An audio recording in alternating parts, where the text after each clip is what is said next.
Brain की दिक्कत है और उसका कोई ट्रीटमेंट वगैरह कुछ है नहीं। और जब हमारे पास आया था और इसकी वजह से उसको माइक्रोसेफली हुआ, उसके ब्रेन के अंदर नॉर्मल के जैसे करता है तो अच्छी बात है, वरना इस चीज का कोई ट्रीटमेंट तो नहीं है। फ्रंट एरिया के अंदर है, साइड एरिया के अंदर है और बीच के एरिया के अंदर है। 75 to 85% ऑफ द ब्रेन जो है, मतलब जो इरिटेशन था वो एकदम कम, थोड़ा रिलीफ मिला उसमें। कि इस बच्चे का with in 3 months 1 centimetre of the brain has increased. और सेकेंड सेट के अंदर जब हमने उसका टेस्ट करवाया है, वो चीजें थोड़ी आनी स्टार्ट हुई तो वो हमें लगा कि हाँ इम्प्रूवमेंट तो आ रहा है बच्चे में। मेरा नाम रितु गाडगिल है, मेरे बेटे का नाम दर्शित, इनका नाम पंकज है। हम लोग हिसार हरियाणा से आए हैं, ये हमारा यहाँ पे 3rd विजिट है। और हमें दर्शित के बारे में जब मेरी 9th मंथ प्रेगनेंसी चल रही थी तब लास्ट सोनोग्राफी होती है डिलीवरी से पहले, वो करवाई थी। तब इसके दिक्कत आई थी कि ब्रेन में पानी भर के है बच्चे के, तो ब्रेन में प्रॉब्लम है। तो फिर उसके लिए हमें रिपीट सोनोग्राफी भी करवाई थी दूसरे सेंटर से। तो वहां पर पता चला कि मतलब पानी है और नॉर्मल हेड साइज बड़ा होना चाहिए, पर इसका उल्टा हो रहा था, हेड साइज छोटा बता रहा था सोनोग्राफी में। तो वो डाउट में चला गया कि मतलब बच्चे की क्या दिक्कत है एक्चुअल में। फिर डॉक्टर ने बोला जो होगा वो डिलीवरी के बाद ही पता चलेगा। फिर जब डिलीवरी हुई तो इसका जो हेड साइज है वो नॉर्मल बच्चे से 2-3 सेंटीमीटर छोटा ही आया। तो वो माइक्रोसिफेली करके उन्होंने बताया था कि माइक्रोसिफेली है बच्चे को और ब्रेन की दिक्कत है और उसका कोई ट्रीटमेंट वगैरह कुछ है नहीं। फिर जब ये 2.5-3 मंथ का हो गया, जिसके माइलस्टोन भी आई कांटेक्ट वगैरह कुछ ऐसे आने चाहिए थे। जैसे नॉर्मली बोलते कि बच्चा स्टार्टिंग के 1-1.5 महीने रोता है, तो वो 1-1.5 महीने वाला पीरियड तो निकल गया। फिर 2.5 मंथ का हो गया, 3 मंथ भी कंप्लीट होने वाला था, पर ये जो रोना होता है, भी रात को रो रहा है, दिन में रो रहा है, वो कंटिन्यूटी चल रहा है। तो वो हैंडल करना मतलब मुश्किल हो रहा था पूरी फैमिली के लिए। तो वो नहीं, नॉर्मल तो नहीं था वो। फिर दूसरी चीज थी कि जो आई कांटेक्ट थोड़ा आना चाहिए, भी मेरे को देखे या किसी को देखे, आवाज के प्रति कोई मतलब कुछ रिएक्शन दे, वो कुछ भी नहीं था। बस एक ही रिएक्शन था कि बस रो रहा है, तो वो नॉर्मल तो नहीं था। फिर और हमें वो जैसे पहले पता तो चल गया था कि बच्चे की दिक्कत है, माइक्रोसिफेली कुछ करके ब्रेन की वो दिक्कत है। उन्होंने इसका MRI वगैरह करवाया। फिर उन्होंने बोला कि जो प्रॉब्लम है वो है, और बाकी इन फ्यूचर देखते हैं कि क्या बच्चा रिएक्ट करता है उस चीज पे। बाकी अगर इसको मतलब वो नॉर्मल के जैसे करता है तो अच्छी बात है, वरना इस चीज का कोई ट्रीटमेंट तो नहीं है।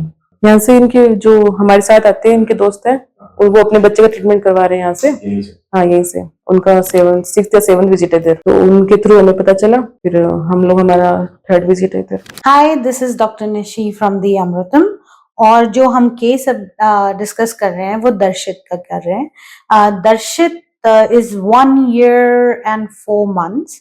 और जब हमारे पास आया था, he had microcephaly. At the same time, he was genetically diagnosed to have one genome that is known as the autosomal recessive disorder। और इसकी वजह से उसको माइक्रोसेफली हुआ, उसके ब्रेन के अंदर काफी सारे डिफॉर्मिटीज आई और ब्रेन जो है अपनी तरह से जो फॉर्म होना चाहिए वो फॉर्म नहीं हुआ है। ठीक है, तो इसके अंदर इसका मतलब ये है कि टिश्यू वेस्ट हुआ, सेल्यूलर जो है वो डैमेज हुआ, and that's why in MRI इसका जो आया है वो सिग्निफिकेंट एट्रोफी आई है। और वो कौन से एरिया के अंदर है? सेरेब्रल कॉर्टेक्स के अंदर, जो फ्रंट एरिया के अंदर है, साइड एरिया के अंदर है और बीच के एरिया के अंदर है। एंड दैट मीन्स कि almost 75 to 85% of the brain जो है वो उसका डेवलप नहीं हुआ है, सेल्यूलर डैमेज है। But saying that, and that's why he is diagnosed with microcephaly. ठीक है, माइक्रोसेफली का मतलब ये होता है कि ब्रेन का जो एरिया होता है वो छोटा ही रहता है, वो ग्रो नहीं होता है। हाँ, तो फर्स्ट विजिट में तो ओनली ट्रीटमेंट होता है ना। सेकंड में फिर 3 मंथ के बाद हम लोग आए थे वापस। तो जो उसकी 3 मंथ के बाद में इसमें जो चेंज आए थे वो आए थे कि थोड़ा मतलब रोना काफी कम हो गया था इसका, मतलब जो इरिटेशन था वो एकदम कम, थोड़ा रिलीफ मिला उसमें। थोड़ा जो थोड़ी एक्टिविटी ना, पहले से रोने में ही ध्यान था इसका, अभी थोड़ा एक्टिव हुआ कि हाँ इसको थोड़ा सेंस आ गया कि हाँ मेरे आसपास कोई है। वो चीजें थोड़ी आनी स्टार्ट हुई तो वो हमें लगा कि हाँ इम्प्रूवमेंट तो आ रहा है बच्चे में। पहले तो जैसे हेड एकदम जैसे ऐसे ही रखता था एनी टाइम 24 घंटे। अभी जैसे मैंने बोला तो थोड़ा ऐसे खुद से उसने उठाने की कोशिश की है। है ना, थोड़ी सी लाइट के प्रति थोड़ी सा है कि हाँ कुछ है ऊपर या कुछ अलग दिखा इसको, थोड़ा सा इसे फोकस है हुआ इसका, तो थोड़ा सा ध्यान पड़ता है अभी, फोकस थोड़ा सा बढ़ा है इसका। द मोस्ट इम्पॉर्टेंट थिंग इसके अंदर है कि इस बच्चे का with in 3 months in first set itself 1 centimeter of the brain has increased.